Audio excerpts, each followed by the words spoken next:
Chapter 14. Dick is good to me. So we left off at, here I was in this little bitty ass shoebox in California, and my best friend had to go. So I'm all by myself. It's like about 3, 4 more days before I even start my job. So I'm just left in this shoebox, y'all. And for the first time in my life, I had a panic attack. Like, it was bad. And I kept having them. Because reality started setting in that I was a clear across the goddamn fucking world away from my friends. Because my friends were my everything. Anybody tell you that? I got family that's jealous of my friends.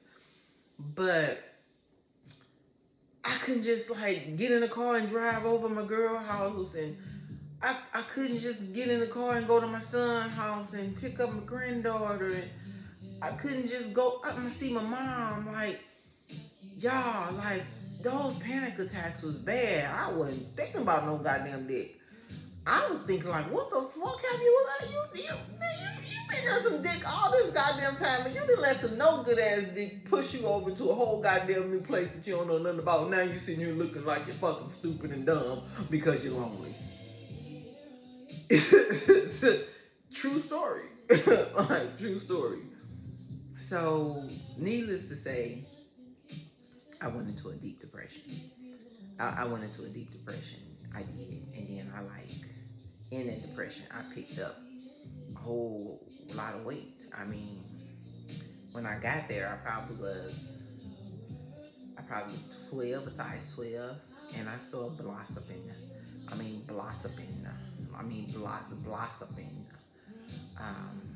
Yeah, I was depressed and lonely.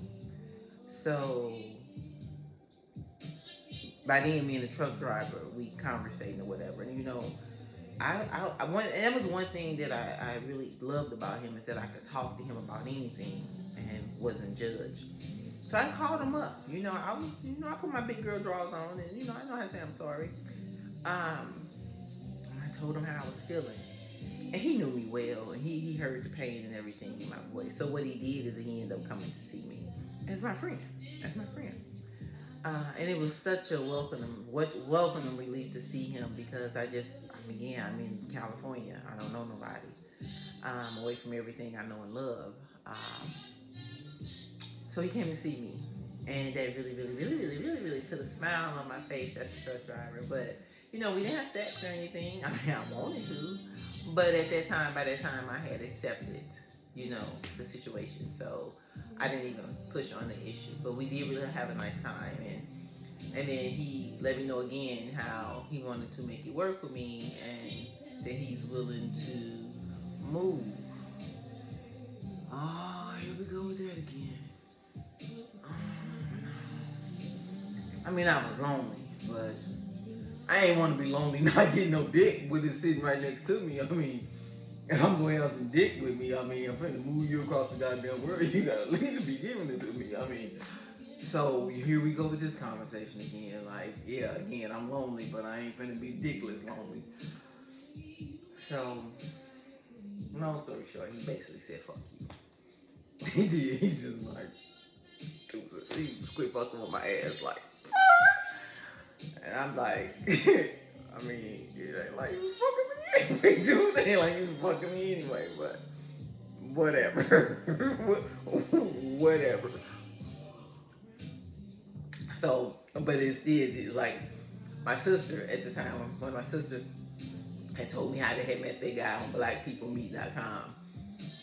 And they had been dating, and they had been going well, which I knew of their good relationship, but I had no idea that they met on blackpeoplemeet.com. So anyway, I ended up getting a damn account. Because it's like, at this point, I'm realizing I ain't finna meet nobody, because I'm in Santa Rosa. I ain't no black people in Santa Rosa. Ain't no black people. No, I don't date white men. So I ain't know nobody black. Shit, all the people I work with, they was, wasn't black. Very diverse, just wasn't black. I was the diversity. That's why they brought my ass all the way from St. Louis, Missouri. But I needed some companionship. I mean, not even at this point. It wasn't even so much about dick. I just wanted to talk to a black man. Like, so what? I'm not get on blackpeoplemeet.com. But yo, them motherfuckers was crazy. Like, whoa. Like, I could tell a whole book on some of the stories in the online dating. But you know, one I even tell you, like, he met, we talking about vibing stuff on the phone, had never met. Dude flat out told me he was looking for somebody to take care of him until he died of cancer. I mean, I'm sorry you got cancer. I don't wish that on nobody, but you're basically telling me that you're gonna die. Why would I fall in love with you? I mean, whatever, however that sounded. So next, had another link up, where we matched up or whatever. And this one here, I mean, he was fine. We never fucked.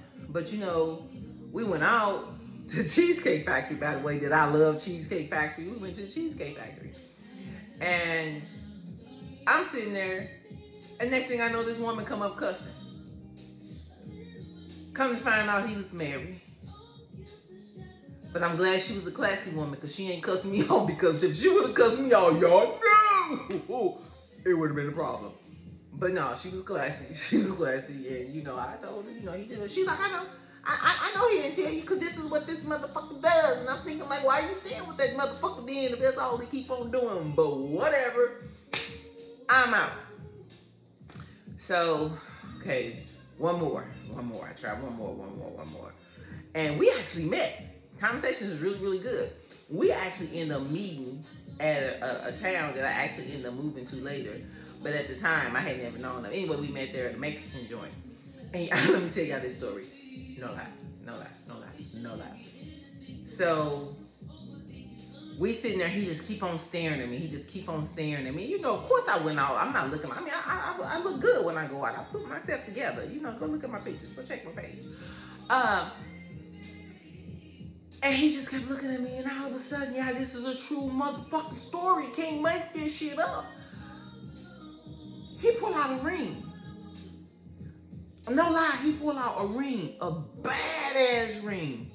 And I'm confused, because this is our first time meeting. We at the Mexican restaurant in Petaluma, California.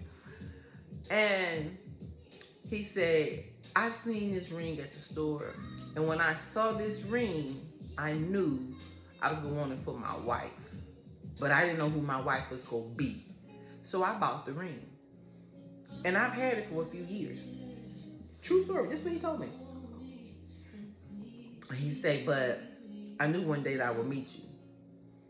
And when we connected, everything that I put in there and I asked God for is within you. No lie. This motherfucker got down on, did you see me? This motherfucker got down on one knee, popped the box open and said, will you marry me?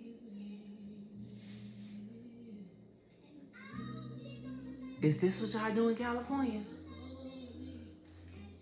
I held my church ring up. I gotta go to the bathroom. Good thing by the bathroom door there was another exit door. I exited the fuck out that Mexican restaurant. The fuck? Nigga, I don't give a fuck if it's 10 motherfucking carats. I don't know you. And you just finna boom, present me this ring, and you think because it's like shining and diamond and bright and lights in the eyes, and I'm gonna say yeah? And you gonna think I think that's some type of attractive and cute? Deuces. I had to go. And he had sent me a few dick pics. If they was really his, it was large. But see, I done got a little more mature, so I got a little bit more sense. And y'all probably was like, well, if you a little more mature, why you on the camera telling all your business? Because I want to, motherfucker. Because I want to. Now, I know y'all gonna eat me up alive and say some shit. Here's the thing. This how I feel about that. Because you won't dictate shit in my life. Hear me? Dictate. Anyway, so back to the story. So that online dating shit, it was time for it to eat, cease, and decease. Because I'm done. So I quit checking the messages.